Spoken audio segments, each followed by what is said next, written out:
ప్రభువును ప్రియ రక్షకుడైన దేవుని పేరట మీ అందరికీ శుభాభివందనములు తెలియజేసుకుంటున్నాను. జీసస్ ను క్రియేషన్ మినిస్ట్రీస్ ద్వారా ఈ రీతిగా మీతో అనుదిన ఆహారమును పంచుకోవడానికి దేవుడిస్తున్న కృపను బట్టి దేవునికి ఎనలేని కృతజ్ఞతలు. వాక్య ధ్యానములోనికి మనం వెళ్దాము. 1 సమూయేలు 23వ అధ్యాయము 12వ వచనం. కేయిలా జనులు నన్ను నా జనులను సౌలు చేతికి అప్పగించుదురా అని దావీదు మరలా మనవి చేయగా, యెహోవా వారు నిన్ను అప్పగించుదురని సెలవిచ్చెను. దావీదు గారు గొర్రెల కాపరి, సంగీతకారుడు, యూదా ఇశ్రాయేలు సమైక్య రాజ్యానికి 2వ రాజు, యేసుక్రీస్తు వంశావళికి మూల పురుషుడు, దేవుని హృదయానుసారుడు. ఫిలిష్తీయ వారి సరిహద్దులో ఇశ్రాయేలుకు చెందిన గ్రామం కెయిలా. అయితే ఫిలిష్తీయులు కెయిలా అనే గ్రామంలోనికి చొరబడి దాడి చేసి కళ్ళాలలో ధాన్యాన్ని దోచుకున్నారనే వార్త దావీదునకు వినబడింది. అయితే ఫిలిష్తీయుల చేతిలో నుండి ఇశ్రాయేలుల పంటను రక్షించడానికి తన స్వంత బలముపై ఆయన ఆధారపడలేదు. తన జ్ఞానముతో స్వంత ప్రణాళిక రచించనూ లేదు. వెంటనే దేవుని దగ్గర విచారణ చేశారు. సమస్య తన ముందున్నప్పుడు ఆ సమస్యను దేవుని ముందు పెట్టి, నేను ఏమి చేయాలి, వారి మీదకి యుద్ధానికి వెళ్లాలా వద్దా ప్రభువా అంటూ ప్రార్థించారు.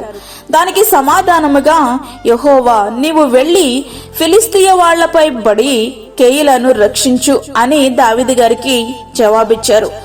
అయితే దావీదుతో ఉన్న వారు ఫిలిష్తీయుల మీదకి యుద్ధానికి వెళ్ళడానికి భయపడగా దావీదు మరలా ప్రార్థించారు.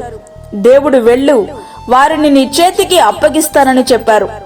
దేవుని మాటచే బయలుదేరి వెళ్లిన దావీదు గారికి ఆయన చెప్పినట్లుగానే ఫిలిష్తీయులను వారి చేతికి అప్పగించారు.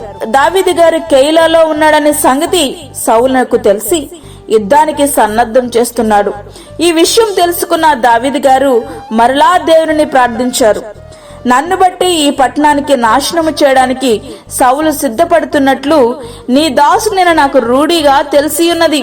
నాకు వినబడినట్లు సౌలు దిగి వచ్చినా కెయిలా ప్రజలు నన్నును నా జనులను అతనికి అప్పగిస్తారా? దయచేసి నీ దాసునైన నాకు తెలియచేయమని ప్రార్థించినప్పుడు సౌలు దిగి వస్తాడని, కెయిలా ప్రజలు మిమ్ములను వారికి అప్పగిస్తారని దేవుడు తెలియచేశారు. అప్పుడు దావీదును అతని జనులను అక్కడి నుండి తప్పించుకుని సురక్షితమైన ప్రాంతానికి తరలిపోయారు. ప్రియ స్నేహితుడా, వాక్యమంటున్నటువంటి ప్రియ దేవుని బిడ్డ, మరి మన జీవితాలు దీనికి పూర్తిగా విరుద్ధంగా ఉన్నాయి కదూ. మన బలము మన చుట్టూనున్న బలగంపై ఆధారపడతాం, సొంత ప్రణాళికలు రచిస్తాం. మనము తలంచిన దానికి వ్యతిరేకంగా జరుగుతుంటే అప్పుడు ప్రార్థించడం మొదలు పెడతాం. దావీదు గారైతే సమస్య ఆయన ముందున్నప్పుడు ఆ సమస్యను తీసుకుని వెళ్లి ప్రభువు పాదాల దగ్గర పెట్టారు. నీవును దావీదు గారి వలె అట్లా చేయగలిగితే నీ సమస్యకు ఆయనే సహాయం అవుతారు. ఎన్నిసార్లు ప్రార్థించినా గాని విసుగగా నీకు పరిష్కారం చూపిస్తూ ఉంటారు. అయితే నీ ప్రయత్నాలన్నీ చేసేసి కాదు గాని నీ ప్రయత్నమే ఆయనతో ఆరంభించు. విజయం నీదే. అట్టి కృపా ధన్యత ప్రభు మనకి అనుగ్రహించునుగాక. ఆమేన్.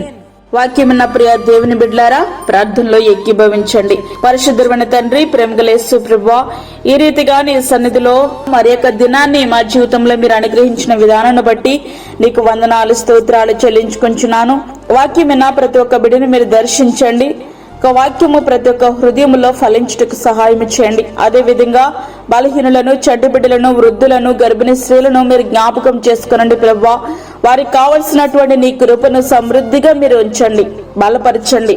ఎలా నీ మీద ఆధారపడాలో, పరిపూర్ణమైనటువంటి విశ్వాసము నీ అందు ఎలా ఉంచాలో ప్రతి బిడ్డకు అనుగ్రహించండి. అలాగే దూరదేశంలో ఉండి వాక్యముని విని ప్రార్థనలో ఏకీభవిస్తున్న ప్రతి ఒక్క బిడ్డను మీరు జ్ఞాపకం చేసుకునండి. వారికి కావలసిన నీ కృపను సమృద్ధిగా దయచేయండి ప్రభువా. వారి అవసరతలు, అక్కరలు మీరు తీర్చండి నాయన. నీకు వందనాలు, స్తోత్రాలు చెల్లించుకుంటున్నాను. ప్రతి విధమైన శోధన, కీడు, ప్రమాదము, తెగుల నుండి మీరు మమ్మల్ని కాపాడండి. దాని అక్కరలు మీరు తీర్చండి నాయన. నీకు స్తోత్రములు చెల్లించుకుంటున్నాను. బయటకు వెళ్తున్నప్పుడు, వస్తున్నప్పుడు నీ కాపుదల, నీ సన్నిధి, నీ భద్రత మా అందరి కుటుంబాల చుట్టూ ఉంచి బలపరిచి నీ కొరకు సాక్షులుగా సిద్ధపరచమని, మాకు కాదు యెహోవా, మాకు కాదు, సమస్త మహిమ ప్రభావాలు మీకు ఆరోపించుకుంటూ యేసు పరిశుద్ధ నామమున అడిగి వేడుకుంటున్నాము తండ్రి. ఆమేన్. ఈ యొక్క వర్తమానములు మీ బంధువులకు, మీ స్నేహితులకు షేర్ చేయండి. దేవుని పనిలో మీరు కూడా పాలిభాగస్తులు కండి. అదేవిధంగా మీ ప్రార్థన అవసరతలు మాకు తెలియచేయండి. మా ఫోన్ నంబర్ 9177377559. దేవుడు మిమ్మును, మీ కుటుంబమును దీవించునుగాక. ఆమేన్. దేవుని సేవలో మీ సహోదరి అన్నామణి సాల్మన్. ఫ్రెండ్స్, మరిన్ని వీడియోస్ కొరకు మా ఛానల్ని సబ్స్క్రైబ్ చేయండి, షేర్ చేయండి, లైక్ చేయండి. దేవుడు మిమ్మల్ని దీవించునుగాక. ఆమేన్.